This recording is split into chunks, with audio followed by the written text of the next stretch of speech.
जो है और आप देख रहे हैं इंडिया दस्तक। आपको बताते चलें कि जब भी किसी पार्टी का गठन होता है तो पार्टी का जो नेम माना जाता है यानी जो बेस माना जाता है वो कार्यकर्ताओं को माना जाता है। जब भी कोई पार्टी अपने सफल कामों में सफल होती है तो उनमें सबसे ज़्यादा अगर किसी का सहयोग होता है तो वो कार्यकर्ताओं का होता है। और जब कार्यकर्ता तन और मन और धन से जब काम करते हैं तो कहीं ना कहीं वो पार्टी ऊंचाइयों की बुलंदियों को प्राप्त करता है। उसी तरीके में आज हम बात करेंगे सुभाषपा पार्टी के बारे में। जी हाँ, आपको बताते चलें कि सुभाषपा पार्टी के जो भी एक कार्यकर्ता, जो भी एक सिपाही है, वो कहीं ना कहीं तन और मन और धन के साथ काम करता है कि उनकी पार्टी दिन पे दिन उन्नति और तरक्की करे और उनका नेता एक दिन बड़ा नेता बने और समस्याओं को अपने सामने जब भी देखे तो उसका निर्धारण करे। इसी कड़ी में हम आज हैं रसड़ा में, और रसड़ा में भी माना जाता है कि सुभाषपा का गढ़ है और सुभाषपा के काफ़ी ऐसे कार्यकर्ता हैं जो तन और मन और धन से काम करते हैं अपने पार्टी को आगे बढ़ाने के लिए, अपने नेता को उन्नति पर पहुंचाने के लिए। आज हमारे साथ आप देख सकते हैं कि सुभाषपा के एक सिपाही ऐसे हैं जो हमेशा कदम से कदम मिला के चलते हैं सुभाषपा के लिए और अपने नेता के लिए। तो आज हम बात करेंगे 2024 लोकसभा चुनाव को देखते हुए कि आखिर ओम प्रकाश राजभर अपने सिपाहियों को ऐसी कौन सी मंत्र, ऐसा कौन सा वर्क दिया है जिसको लेकर सुभाषपा के जितने भी कार्यकर्ता हैं वो इन दिनों फील्ड में हैं। क्या हाल चाल है भैया? बढ़िया। बढ़िया है। जी, जी। देखा जाता है कि सुभाषपा के जितने कार्यकर्ता हैं हमेशा एनर्जी के साथ लगे रहते हैं, आखिर राज क्या है?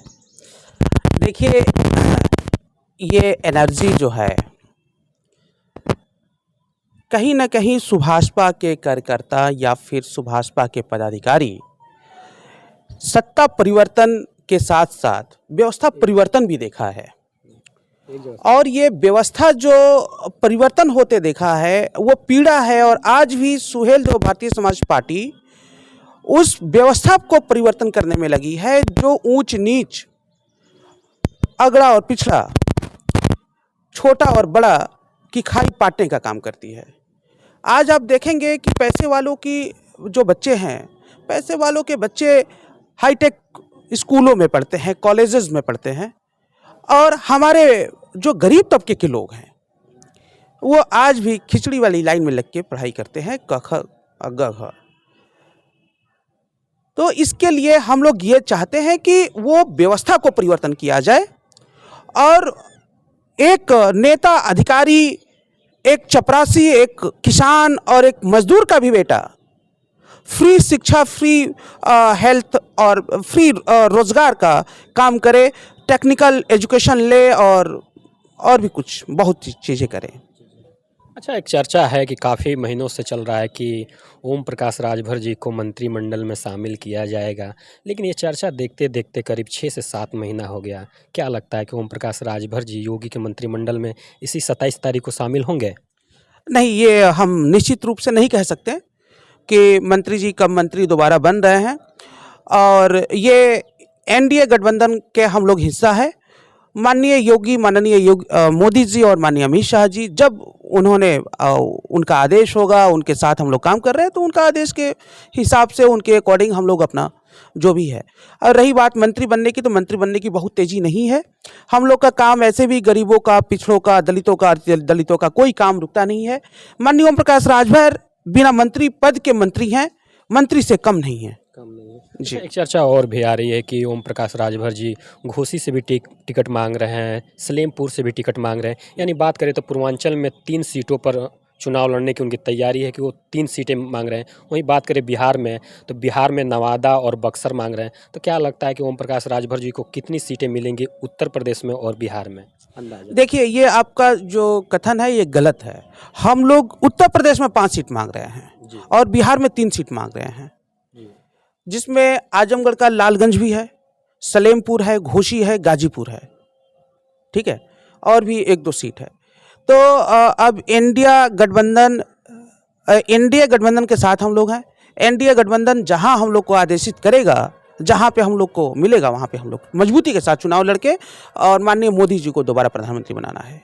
अच्छा, एक चीज़ और भी है कि लोगों का मतलब कहना है कि अगर गाजीपुर की सीट अगर सुभाषपा के खाते में जाती है तो उनकी बात चल रही है डॉन ब्रजेश सिंह के साथ।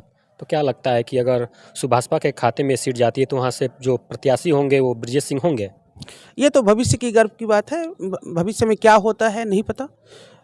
और हमारे नेता का जो निर्णय होगा सर्वमान्य होगा। हमारे नेता जो काम करेंगे वो सोच समझ के करेंगे, है ना। और हम किसी को डॉन नहीं बोल सकते, ऐसे किसी को बाहुबली नहीं बोल सकते। हमारे देश में लोकतंत्र है, हमारे देश में कोर्ट है। वो जिसको साबित अपराधी करेगा तब तो हम लोग अपराधी मानेंगे। जी।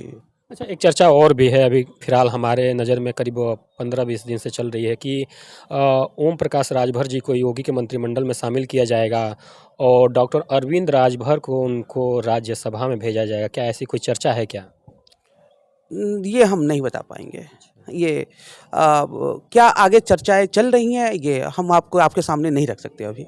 क्योंकि अगर देखा जाए तो 2017 में जब योगी सरकार बनी थी तो योगी के सरकार में ओम प्रकाश राजभर भी मंत्रिमंडल में शामिल हुए थे। उनके लड़के जो हैं अरविंद राजभर भी, वो भी राज्य मंत्री थे। तो कहीं ना कहीं देखा जा रहा है ये भी कि डॉक्टर अरविंद राजभर 2-2 चुनाव लड़े विधानसभा का, लेकिन सफल नहीं हुए। तो क्या लगता है कि अगर उनको टिकट मिल जाता है घोसी से तो क्या वो सफल हो पाएंगे? जिसको देखते हुए ऐसा नहीं लग रहा है कि ओम प्रकाश राजभर को योगी के मंत्रिमंडल में शामिल किया जाएगा और अरविंद राजभर को राज्यसभा में भेज दिया जाएगा, कुछ ऐसा? देखिए, अगर आप एक पत्रकार हैं, आपके नज़रों में अगर लगता है कि नहीं चुनाव जीतना ही सफलता का परिचायक है, तो ये मुझे लगता है कि गलत है।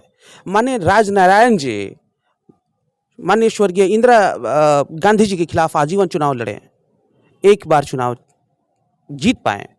माननीय जगन्नाथ चौधरी जी, माननीय स्वर्गीय हमारे पूर्व प्रधानमंत्री जी के खिलाफ चुनाव लड़े, तो क्या वो नेता नहीं थे? माननीय अरविंद राजभर जी नेता हैं और युवाओं के मार्गदर्शक हैं। सुहेल तो भारतीय समाज पार्टी को आज के दिन में दिन प्रतिदिन जो बढ़ रही है सुभाषपा, उसमें माननीय अरविंद जी का बहुत बड़ा योगदान है। तो हम ऐसे नहीं कह सकते हैं कि अरविंद जी चुनाव हार गए तो घोसी भी हार जाएंगे। आप घोसी का समीकरण उठा के देखिए, घोसी में हम लोग लगातार सभी प्रत्याशी से ज़्यादा माननीय अरविंद जी एक्टिव हैं पिछले 6 महीने से।